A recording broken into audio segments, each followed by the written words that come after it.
আপনি কি জানেন এমন একটি সাধারণ ফুলের গাছ রয়েছে যা শত শত বছর ধরে হিন্দু ধর্ম, বাস্তুশাস্ত্র এবং আয়ুর্বেদের সঙ্গে জড়িয়ে আছে। অনেকে বিশ্বাস করেন এই গাছ ঘরে থাকলে নেতিবাচক শক্তি দূরে থাকে, পারিবারিক শান্তি বৃদ্ধি পায় এবং সৌভাগ্য আসে। কিন্তু প্রশ্ন হলো, কেন অপরাজিতা ফুলকে এত পবিত্র বলা হয়? কোন রঙের অপরাজিতা সবচেয়ে শুভ? বাড়ির কোন দিকে লাগালে বেশি উপকার পাওয়া যায়? আর কোন ভুল করলে এই গাছের শুভ প্রভাব কমে যেতে পারে? আজকের ভিডিওতে আমরা শাস্ত্র, বাস্তুশাস্ত্র, ধর্মীয় বিশ্বাস এবং কিছু বৈজ্ঞানিক তথ্য মিলিয়ে ধাপে ধাপে সব আলোচনা করব। তাই ভিডিওটি শেষ পর্যন্ত অবশ্যই দেখবেন। শেষের অংশে এমন কিছু তথ্য জানাবো যা অনেকেই জানেন না। বন্ধুরা, প্রথমেই আমরা জানবো যে অপরাজিতা নামের অর্থ কী। অপরাজিতা শব্দের অর্থ যাকে কখনো পরাজিত করা যায় না। এই কারণেই বহু ধর্মীয় গ্রন্থে এটিকে বিজয়, শুভ শক্তি এবং দেবকৃপার প্রতীক হিসেবে দেখা হয়। এই ফুলকে অনেক জায়গায় বিষ্ণুকান্তা, কৃষ্ণকান্তা নামেও উল্লেখ করা হয়। অনেক পুরাণ ভিত্তিক কাহিনীতে বলা হয় দেবতারা পুজোয় এই ফুল অত্যন্ত প্রিয়। বিশেষ করে ভগবান বিষ্ণু, শ্রীকৃষ্ণ, মহাদেব, মা দুর্গা, মা লক্ষ্মী এই সকল দেবদেবীর পুজোয় অপরাজিতা ফুলের ব্যবহারের প্রচলন বহুদিনের। চলুন বন্ধুরা, এবার জেনে নিই এই অপরাজিতা ফুলের কেন বাস্তুশাস্ত্রে এত গুরুত্ব। বাস্তুশাস্ত্র অনুযায়ী প্রতিটি গাছের নিজস্ব একটি শক্তিক্ষেত্র বা এনার্জি থাকে। অপরাজিতা একটি লতানো গাছ। সবুজ পাতা এবং নীল অথবা সাদা ফুল মিলিয়ে এটিকে পরিবেশকে তাজার। ধর্মীয় বিশ্বাস অনুযায়ী এই গাছ ইতিবাচক শক্তি বৃদ্ধি করে, পরিবারে শান্তি পরিবেশ তৈরি করে, অশুভ শক্তি ও নেতিবাচকের প্রতীক দূরীকরণে সাহায্য করে। অনেক বাস্তু বিশারদ মনে করেন বাড়ির প্রবেশপথের কাছে অপরাজিতা থাকলে সেটি শুভ শক্তির প্রতীক হিসেবে কাজ করে। চলুন বন্ধুরা, এবার জেনে নিই কোন দিকে লাগানো সবচেয়ে শুভ এই অপরাজিতা ফুল গাছ।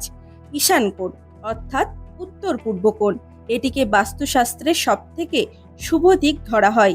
এই দিকে দেবস্থান হিসেবে পরিচিত।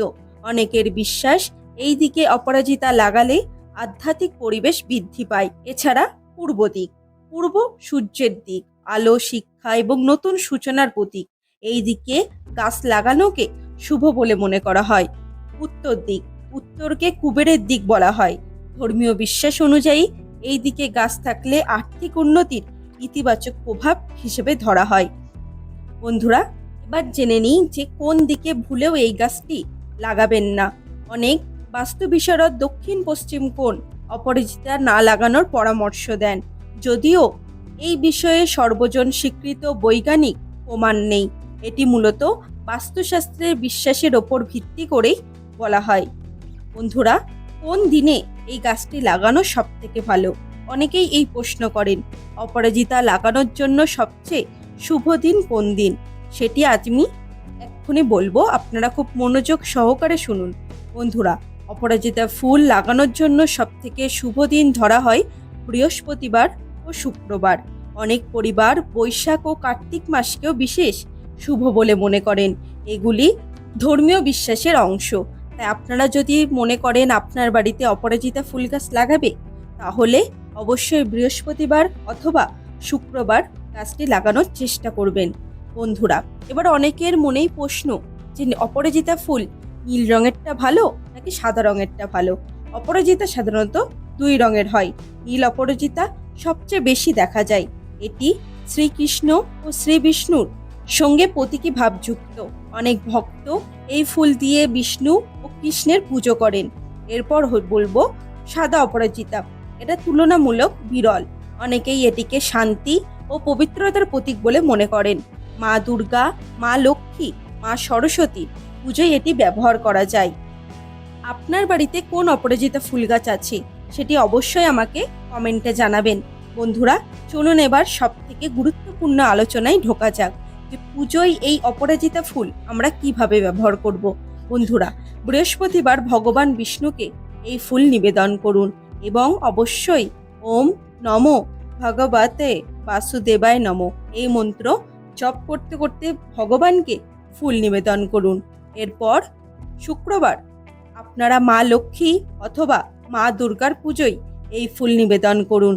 জয় মা লক্ষ্মী, জয় মা লক্ষ্মী এমন নাম স্মরণ করে আপনারা মা লক্ষ্মীর পায়ে অথবা চরণে এই ফুল অর্পণ করবেন। এরপর বুধবার অনেকেই ভগবান গণেশের পুজোতে এটি ব্যবহার করেন। আপনারা যদি গণেশকে এই ফুল নিবেদন করেন তাহলে বলবেন ওম নমো গণেশায় নমো।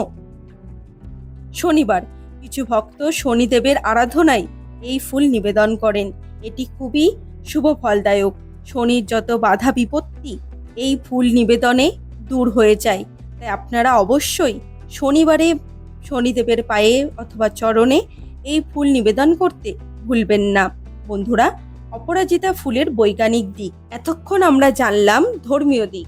এখন আমরা জানবো যে অপরাজিতা ফুল গাছের কিছু বৈজ্ঞানিক দিক। বন্ধুরা, অপরাজিতার বৈজ্ঞানিক নাম হলো ক্লিটোরিয়া টিনাটি। আয়ুর্বেদে বহু বছর ধরে এর ব্যবহার রয়েছে। বিভিন্ন গবেষণায় দেখা গেছে এই গাছে কিছু অ্যান্টিঅক্সিডেন্ট উপাদান রয়েছে। কিছু অঞ্চলে এর ফুল দিয়ে হার্বাল চা তৈরি করা হয়। এটি বাটারফ্লাই পিটি নামেও পরিচিত। তবে চিকিৎসক উদ্দেশ্যে ব্যবহার করার আগে অবশ্যই চিকিৎসকের পরামর্শ নেওয়া উচিত। বন্ধুরা, কিছু ভুল আপনারা করে ফেলেন, সেইগুলি অবশ্যই মাথায় রাখবেন। অনেকেই এই ভুলগুলো করেন যে শুকনো গাছ ফেলে রাখেন। আপনার বাড়িতে যদি কোনো গাছ শুকিয়ে যায় সেটাকে উবড়ে নতুন একটি গাছ বসান, নোংরা জায়গায় লাগান। অনেকেই করেন আপনার বাড়িতে নোংরা, যেখানে নোংরা ফেলেন সেই জায়গায় এই অপরাজিতা ফুল গাছ লাগান। এটি একদমই উচিত নয়। নিয়মিত জল দেন না। যে কোনো গাছকে অবশ্যই নিয়মিত জল দেওয়ার চেষ্টা করুন। তা বলে বেশি জল দেবেন না। গাছকে পর্যাপ্ত পরিমাণ জল দেওয়ার চেষ্টা করুন এবং গাছটিকে এমন জায়গায় লাগান যেখানে সূর্যের পর্যাপ্ত আলো পড়ে, যেখানে বাতাস চলাচল হয়। বন্ধুরা, সম্পূর্ণ অন্ধকার জায়গায় রাখেন। অনেকেই এই গাছকে সম্পূর্ণ অন্ধকার জায়গায় রাখেন। তার জন্য আরও বাড়িতে ইতিবাচক প্রভাবের থেকে নেতিবাচক প্রভাব ভরে যায়। তাই এই বিষয়টি অবশ্যই মাথায় রাখবেন। লতাকে ছড়ানোর ব্যবস্থা করেন না। অনেকেই এই গাছ, যেহেতু প্রথমেই আমি বলেছি এই গাছটি হলো লতানো গাছ, তাই এই গাছটিকে লতিয়ে যাওয়ার ব্যবস্থা করে দিন। তাকে বাধাপ্রাপ্ত করবেন না। লতানোর ব্যবস্থা না করলে সেই গাছটি আস্তে আস্তে মারা যেতে পারে। বন্ধুরা, এই ভুল করলে গাছ ভালোভাবে বেড়ে উঠবে না। ধর্মীয় বিশ্বাসে কি কি শুভ ফল পাওয়া যায় বলে বলা হচ্ছে। অনেকের বিশ্বাস পরিবারে শান্তি বৃদ্ধি পায়, মানসিক ইতিবাচক বাড়ে, পুজোর পরিবেশ আরো সুন্দর হয়, ভক্তিভাব বৃদ্ধি পায়, শুভ শক্তির প্রতীক হিসেবে কাজ করে এই ফুল। তবে মনে রাখবেন, এসব বিষয় ধর্মীয় ও সাংস্কৃতিক বিশ্বাসের অংশ। এগুলির বৈজ্ঞানিক নিশ্চয়তা নেই। বন্ধুরা, চলুন এবার জেনে নিই কিভাবে এই গাছের যত্ন নেবেন।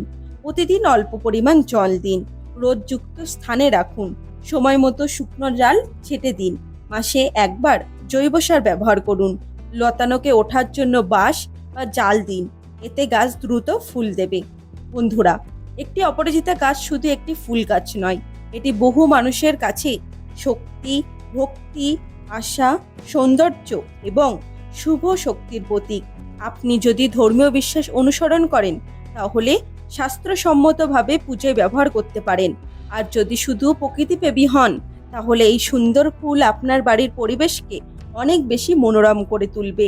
সবচেয়ে বড় কথা, গাছ লাগানো মানে প্রকৃতিকে ভালোবাসা, আর প্রকৃতির আশীর্বাদই মানুষের জীবনে সবচেয়ে বড় সম্পদ। বন্ধুরা, যদি ভিডিওটি ভালো লেগে থাকে তাহলে একটি লাইক করবেন, পরিবারের সদস্য এবং বন্ধুদের সঙ্গে শেয়ার করবেন। কমেন্টে অবশ্যই লিখবেন জয় শ্রীকৃষ্ণ, রাধে রাধে। চ্যানেলে নতুন হলে অবশ্যই সাবস্ক্রাইব করে পাশে থাকা বেল আইকনটি অন করে রাখুন পরবর্তী ভিডিও সবার আগে পাওয়ার জন্য। দেখা হচ্ছে আবার একটি নতুন ভিডিওতে। ততদিন ভালো থাকবেন, সুস্থ থাকবেন। ধন্যবাদ।